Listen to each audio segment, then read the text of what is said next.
All guns are loaded. Finger stays off the trigger until I'm ready to fire the gun. Never point the muzzle at anything not willing to kill or destroy. Always know what is in front of and behind your target before you fire your gun every single time.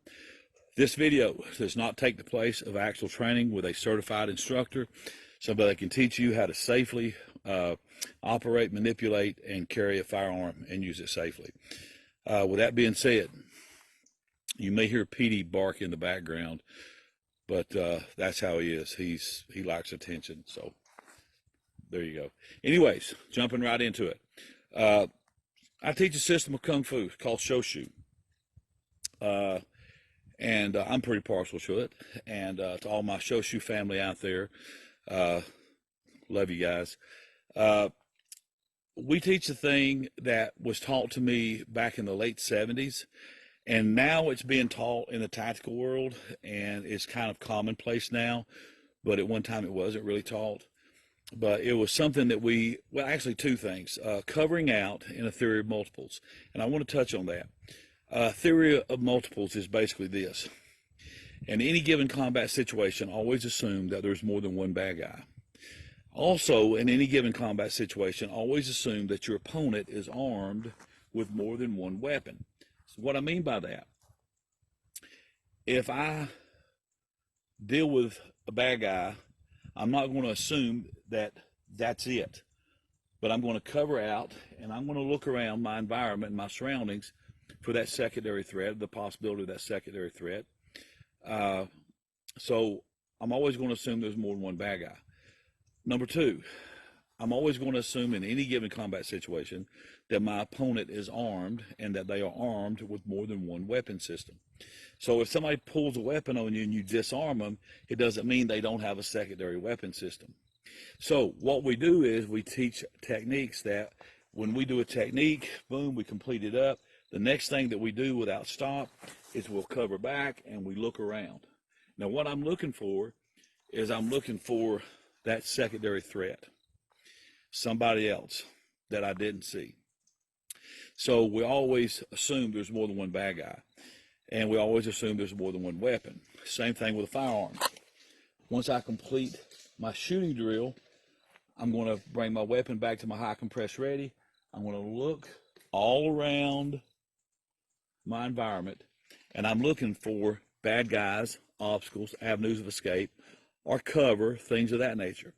Now, being on a firing line all the time, having somebody to your right and to your left, I can't do it the way that it should actually be done in reality. But in reality, my eyes and my muzzle are going to scan and look together everywhere that I move.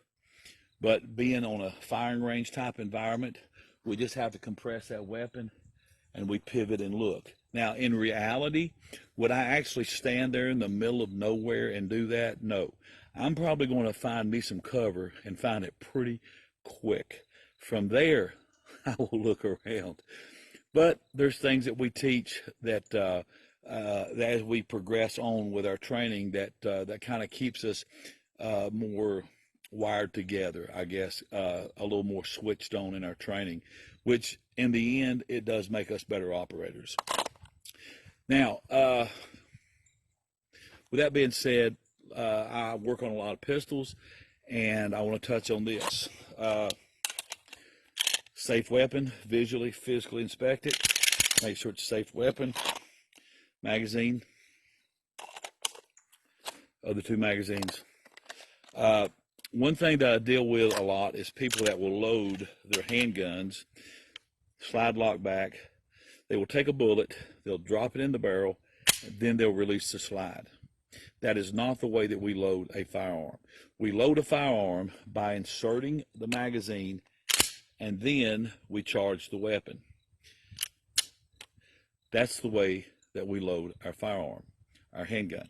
We do not lock a slide back, drop a bullet, and drop a slide. That is not.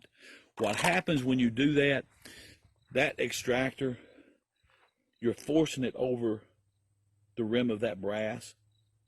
And what you're going to do is you're going to cause it to break, you're going to fracture it, and you're going to end up with a gun that's going to be inoperative, okay? So we do not drop the bullet in the barrel, drop the slide, and force that extractor over the rim of that round. but rather we let the magazine load that bullet, which loads it with that extractor already set up where it needs to be to extract that round, okay? Remember that when you load a gun. Also, when you unload the gun, we unload the gun in a very specific way. I take my magazine out and I unload my gun this way. The way that I do not unload my gun is this way. Notice where my muzzle is. If I have an accidental discharge, I'm going to shoot myself in the arm or worse. So when I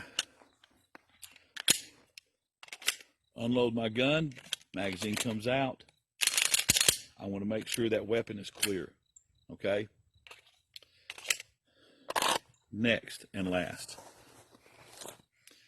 lights on guns, good thing. Everybody needs them. They've made law enforcement, military, they've made our work a lot easier. However, if we're not careful, we'll become too careless and too absent-minded with a light, and we'll begin to rely on that light too much, in the sense that we will pull our gun out for the sake of needing a light source. Very bad idea. If I'm looking for a bad guy, it's a good thing to have a light on that gun when I'm searching. My muzzle and my light staying together. But what if I'm looking for a 10-year-old child lost in the woods? Do I want to have a muzzle of a gun waving around? No. How do I fix that? Pretty easy, actually. I just have a secondary light source. Now, what I carry, I have an old Surefire. I have a couple, 3 or 4 of these. I love them. I like them. They have a button here that I can use to operate it with, and I can use that light if I have to load my gun. I've got my light that I can use. So, something to think about. Leaving you with this. Remember, God loves you. You're the apple of his eye. And pray for me.